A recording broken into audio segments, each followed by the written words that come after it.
very good morning to you, watching the Channel M Breakfast Show, and it's Tuesday, the 12th of May, and two very important birthdays to give a mention to. Indeed, I'm Byron loves his mum, Evans. And I'm Nikki loves her sister, Dean. Those are the two very special ladies in our lives who are celebrating their birthdays on this very day. Yes. And yes, we are creeping. We are indeed. We just have to note that they are not the same person, and I am not actually Byron's auntie. He is an awful lot older than I am. That would be dark and twisted. Certainly would. And happy birthday to anybody else who's celebrating a birthday today on the lovely sunshiny day we're having. Bit of a sad day in the glitzy, glamorous and shiny celebrity world. That is, well, is lived in by Katie and Peter, who have, of course, split. Oh, woe is betide. The wonderful marriage between our two illustrious celebrities has come to an end, as it's been publicised across a lot of the front pages of this morning's newspapers. OK, so there are lots of things going on in the world. I totally get your point that it shouldn't be on the front page. But you know what? This is sad. We're talking about a relationship breakdown, whether you like the two people involved. There are 3 children caught up in this, and I, for one, think it's very sad.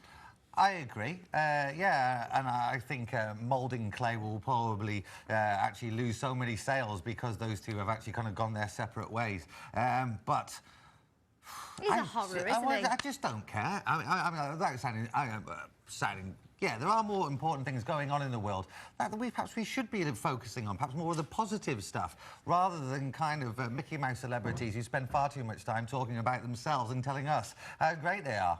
Bothered. Get you. Well, do you know what? It's on the front page because some people are actually bothered about it. You might not agree that it's important. And yes, there are far more important things going on in the world, but there is an audience for this sort of news. But if you'd like to have your say, then please don't hesitate to contact The Breakfast Show. breakfast@channelm.co.uk is the email address. Text us 88821, take your message with show. Put your name on any messages and we'll read them out. I think you've just broken a world record for the most syllables in 1 minute.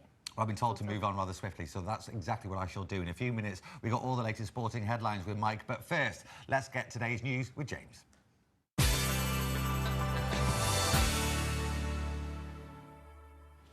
Good morning. Here are the stories you're waking up to this Tuesday. In the last hour, police have told us they've released on bail a man being questioned over the murder of a teenager in Stretford. Giuseppe Gregory was shot in the head in the car park of the Robin Hood pub on Sunday night.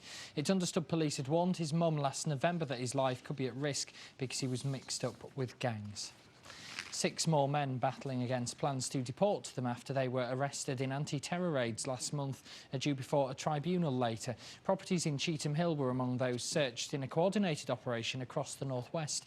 3 other men have already had their applications for bail adjourned till the end of July, with the judge saying they shouldn't be held any longer than necessary. A schoolgirl who got trapped in a pool of slurry in Partington's had to be rescued by firefighters. They arrived shortly after 8 o'clock last night to find the 15-year-old jammed in a gully and suffering from hypothermia near Manchester Road. She was freed and taken to hospital by helicopter and was later discharged. A man's been injured in a hit-and-run in Bolton. A car drove over the victim's foot while he was working at a waste management depot. The 55-year-old had previously asked the motorist to follow the site's one-way system. He then fell to the floor, also hurting his arm. The team behind a 3-year push to increase standards in Greater Manchester schools are predicting improvements in this year's exam results. £50 million is being spent on top of the existing funding, and the programme's now been underway for 12 months. Children's Minister Beverly Hughes tells us the benefits are already filtering through. We've grouped all the schools across Greater Manchester into 11 different families according to the kind of pupils they have, and that's so that those schools can start to work together to share best practice.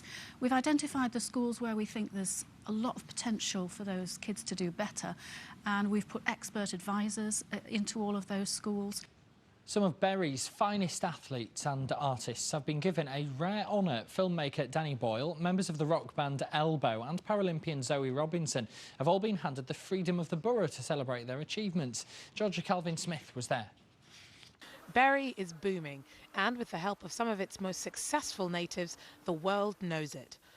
Oscar-winning filmmaker Danny Boyle, multiple award-winning rock band Elbow and gold medal-winning Paralympian Zoe Robinson were all honoured with the Freedom of the Borough of Bury yesterday afternoon as a mark of respect for their hard work and success. Like Elbow and like Zoe, really, we've had an extraordinary time over the last few months of this kind of, these kind of generous presentations and things like that. So it is lovely. And what you tend to do is you tend to think of them as equal. We can't drive sheep anywhere we want. That's unfortunate. Well, it's just a great honour. It's the biggest honour the borough can bestow upon a normal person. It means a lot to my family because they thought I couldn't normally get recognised in this way with all the rest at the bottom of the pile. The privilege is one that is rarely bestowed. Only 26 people have been honoured in this way since 1899, and only one freeman of the borough is still alive.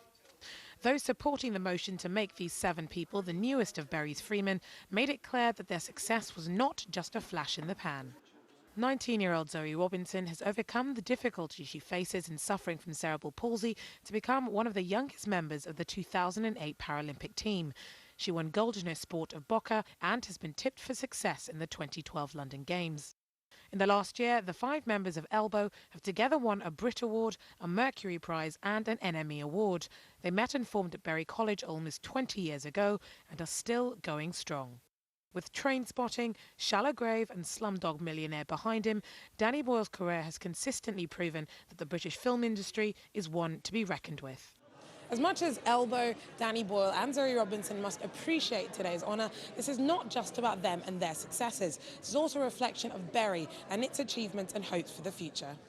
You do feel that there are certain values that you're brought up with which come from the town, come from a small town nature, that you, whether you like them or not, actually, you carry them with you.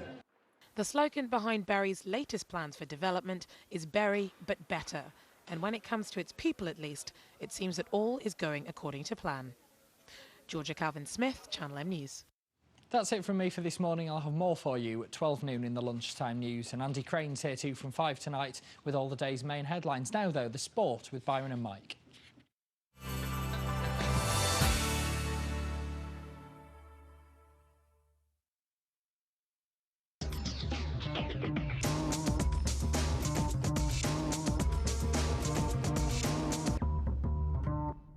Well, it's time for those revolving doors at footy grounds all over the country to be well and truly oiled up as players leave and go as the new transfer market is about to start as the season comes to an end. Yeah, Cristiano Ronaldo, nobody can make up his mind. Is he going? Is he staying? If he leaves, where will he go? I think the conventional wisdom now and the smart money is just hedging their bets, saying he probably will be leaving at the end of the season. Who's going to come in and replace him?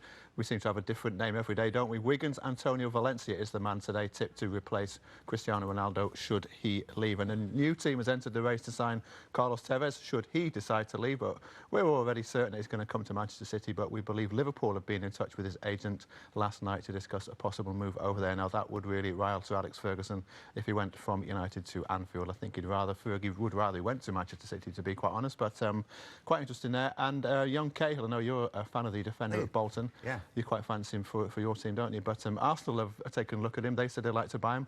Bolton said, fine, you can take him tomorrow if you like, but it's going to cost you £20 million. And at that much, I think Arsene Wenger could probably go out and buy 5 players for that, the way he shops around in the bargain basement of world football, doesn't he? So Cahill is available, but it's going to cost somebody £20 million.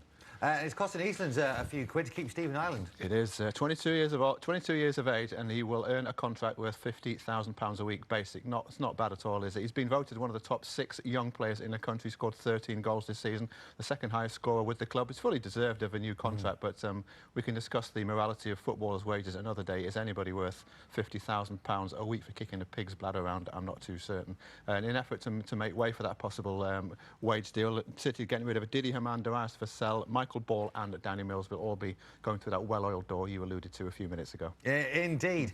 So from well-oiled doors to well-oiled machines and Speedway at the Bellevue Aces. Yeah, not particularly well-oiled last night as far as the Aces were concerned. Chris Morton has slammed his top 2 stars as a disgrace after they slipped to a 46-44 defeat against Peterborough. The second time they've lost to them in the past 2 weeks. They've been fantastic at home. This is the first home defeat they've been poor away. The only bonus last night was Martin Reisiger, the new signing. He scored 18 points, but he's a bit part player. He's been brought in to cover for injuries and replacements.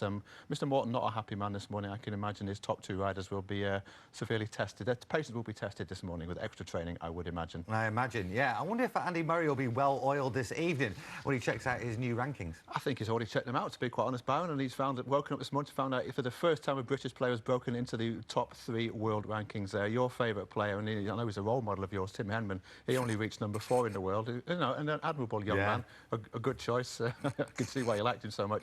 Unbelievably, he reached 4 in the world at one stage. But Andy Murray, the young man with the tennis world at his feet, you know, congratulations to him. Top 3 in the world is phenomenal. And now he will move from there and get into the top 2, which will be a good achievement. OK, so from whale oil to a bolt out of the blue, and Usain could be back in Manchester. He will be back in Manchester this weekend. Great. I think he's arriving on Thursday night actually to take part in the 150-metre street sprint. He was injured in a car crash in his native home, but his BMW skidded on some wet leaves, I think the story goes. He was taken to hospital. He has received an all clear. He's been training and he will be in town this weekend. If the weather holds, it's going to be a great event. Yeah, I thought he was scared to face me. That's what I thought. You thought he was scared? OK, that's fair enough. Scared to face me. Was he? Yeah. Just like Tim Henman was? Yeah, he was. The tiger was scared. Well, OK, well, that pretty much wraps it up for today. It does indeed. We hope to have a special guest tomorrow, Joe Gallagher, the man you riled the other day by saying one of his Murray brother fighters was a bit under the weather. But we'll be coming on the couch, and I look forward to introducing him to Byron. You know that I didn't say that. You know, and if you've been watching The Breakfast Show long enough now, that you should know whatever Mike says about me saying about someone else is what he actually said himself, if that makes any sense at all.